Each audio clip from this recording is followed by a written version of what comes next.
On sait tous que se construire une carrière dans le rap, ça peut relever du parcours du combattant. Il va falloir faire preuve d'acharnement, de résilience, d'humilité, mais aussi et surtout de confiance en soi. Et même avec tout ça, c'est pas sûr de réussir. Alors parmi la longue liste de wannabe rappers, il y en a tout un tas qui ont su saisir leur chance, forcer leur destin. Et aujourd'hui, on va parler de l'un d'eux. Il s'agit de Lil Snoop, le protégé de Meek Mill. Retour en 2012, Lil Snoop c'est l'un des prospects les plus prometteurs du game, mais alors qu'il commençait tout juste à émerger, à se faire un nom, il a été abattu pour un jeu vidéo. Lil Snoop est né en 95, son père n'était pas dans les parages, c'était en fait un criminel qui a passé une grande partie de sa vie en prison. Sa maman l'a eu très jeune, à l'âge de 15 ans, et a dû l'élever toute seule. Snoop était décrit comme quelqu'un qui avait plein d'énergie, qui avait la joie de vivre, ce qui lui permettait en fait de cristalliser toute l'attention sur lui. D'après sa mère, il avait l'habitude de rapper dès le plus jeune âge. Il aurait pris le micro dès l'âge de 4 ans. Alors, mon petit avis, je pense qu'elle abuse un peu. On se doute bien qu'à 4 ans, c'était pas du rap. Il faisait du bruit, des sons, c'était des gazouillis. Mais apparemment, il avait déjà le sens du rythme et le sens du rap. Il a toujours su ce qu'il voulait faire dans la vie. Le but était de sortir sa mère de la galère. Mais comme une bonne partie de la jeunesse afro-américaine, il a été confronté très tôt, en fait, au monde du crime. En l'occurrence, la vente de stupéfiants. C'est d'ailleurs à ce moment-là qu'il va se choisir le nom de Lil Snoop, en référence à son père qui s'appelle Charlie Brown. Charlie Brown, Lil Snoop. Il lui a fait un clin d'œil tout simplement. La vie de rue va lui apporter de plus en plus de problèmes. Il devra passer par la case prison, la juvenile detention. Il va lâcher peu à peu l'école. Il s'est fait virer 3 fois de 3 lycées différents. Il sèche les cours pour traîner avec ses potes. Et il y fera d'ailleurs la rencontre d'un autre rappeur de Houston. Il s'agit de MO3 qui est lui aussi malheureusement décédé. Snoop va monter son groupe de rap avec les potes avec qui il traînait, qui finira par quitter ou bien qui finiront par le virer. Mais c'est à ce moment-là que sa maman va le back up comme never. Elle va l'encourager à continuer à lâcher la street et elle va mettre des sous de côté. Elle va épargner pour lui acheter un home studio qui puisse s'enregistrer tout seul dès qu'il le veut, sans attendre qui que ce soit en fait. Et là, il va passer à un autre niveau, et dès 2012, il commence à faire son petit bruit de manière locale, en remportant des battles freestyle. Et tout le monde lui reconnaît ses qualités de freestyler. Il peut rapper longtemps, des heures, tout en restant technique. Plus tard, la même année, il va sortir sa première mixtape, 16 and Running, mais Lil Snoop, en fait, il a pas le temps. Il a pas le temps d'attendre que la critique ou la fanbase hip-hop se penche sur ce qu'il fait pour lui donner son crédit. Il est chaud, il est prêt et il est bon. Il veut nager dans le grand bain tout de suite. Cette même année, Meek Mill donne un concert au Grambling State University, qui est non loin de là où habitait Snoop.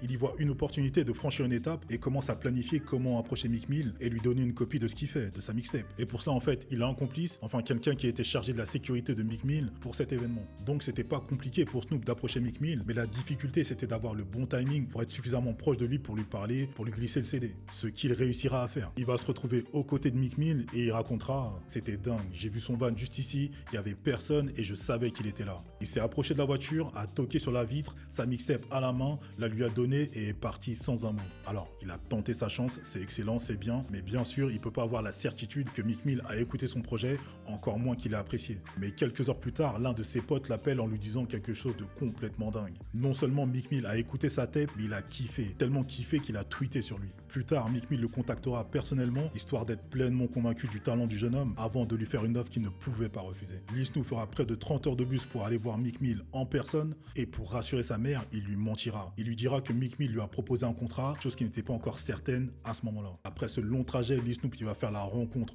de son idole, et il va rapidement lever tous les doutes que celui-ci pouvait avoir en un freestyle. Meek Mill et son équipe sont impressionnés, et ils se disent que ce gamin de 18 ans rappe comme un old-timer, comme un ancien. Il a que 18 ans. Il racontera ceci.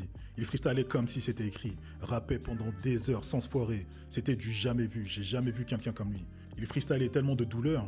Il est du sud avec le flow d'un mec de la East Coast. Ils sont tous hypés par le talent du gamin et il s'en cache pas. Maintenant qu'il a prouvé, il a son deal. Il a son contrat. Mais Meek Mill va lui lancer un dernier challenge. Un battle à 10 000 $ contre un rappeur de West Philadelphie du nom de Retro. Vous vous en doutez, Lil Snoop, il a tout plié. Il a éteint Retro, il lui a rien laissé. Meek Mill tiendra sa parole et il va signer le gamin sur son label Dream Chaser. Et les deux bougs commenceront à faire la tournée promotionnelle de tous les médias. La suite logique pour Snoop, c'était la sortie de son deuxième projet, une mixtape nommée RNIC, directement inspirée de la série de projets de Prodigy, HNIC. Il a bon goût. Ouais, il a bon goût. Et c'est là que le game du rap, va commencer à le remarquer et à le soutenir. En bon général, Meek Mill, il est présent sur le projet en featuring pour booster les ventes de la mixtape. Son talent, son éthique de travail était grandement loué par ceux qui l'ont côtoyé, le comparant même à Tupac. Alors la comparaison, elle est facile. Il y a tout un tas de rappeurs qui ont été comparés à Tupac. Meek Mill également, il y a eu droit. Mais Lil Snoop, apparemment, dans sa manière de bosser sa musique, C'était un petit Tupac. Malheureusement, l'annonce tombera. Lil Snoop a été tué à Winfield en Louisiane. Il était chez l'un de ses amis à jouer à NBA 2K. D'après sa maman, un pari à $100 avait été engagé sur la partie et c'est un certain Lil E qui est accusé d'avoir tiré sur son ami. Ils auraient d'abord joué ensemble pendant des heures et à un moment auraient décidé de corser les choses en pariant des sous. Lil Snoop aurait botté les fesses de Lil E qui l'aurait alors très mal pris et commencé à tirer sur son ami. Lil E, de son vrai nom Edric Stewart, était le suspect principal du meurtre de Lil Snoop jusqu'à ce qu'un autre nom n'apparaisse, celui de Tony Holden. Et pour la famille de Snoop, il n'y a aucun doute possible.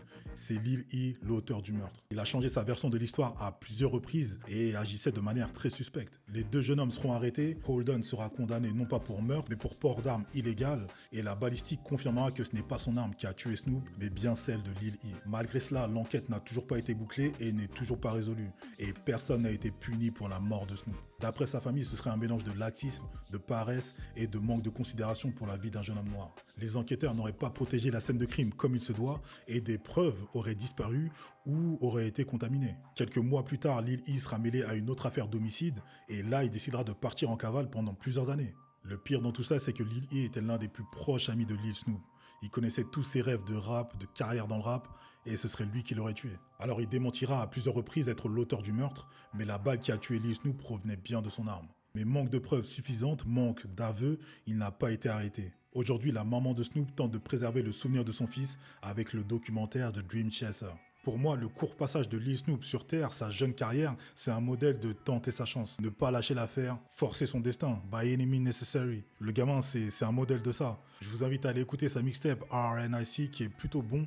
Le gamin s'est rappé, il était vraiment doué. Le gamin était très doué, c'est juste terrible. C'est juste terriblement dommage qu'il soit décédé. Dites-moi dans les commentaires si vous connaissiez les détails de cette histoire, ce que vous avez pensé de son projet, si vous l'avez écouté. Likez, commentez, partagez et on se retrouve très prochainement.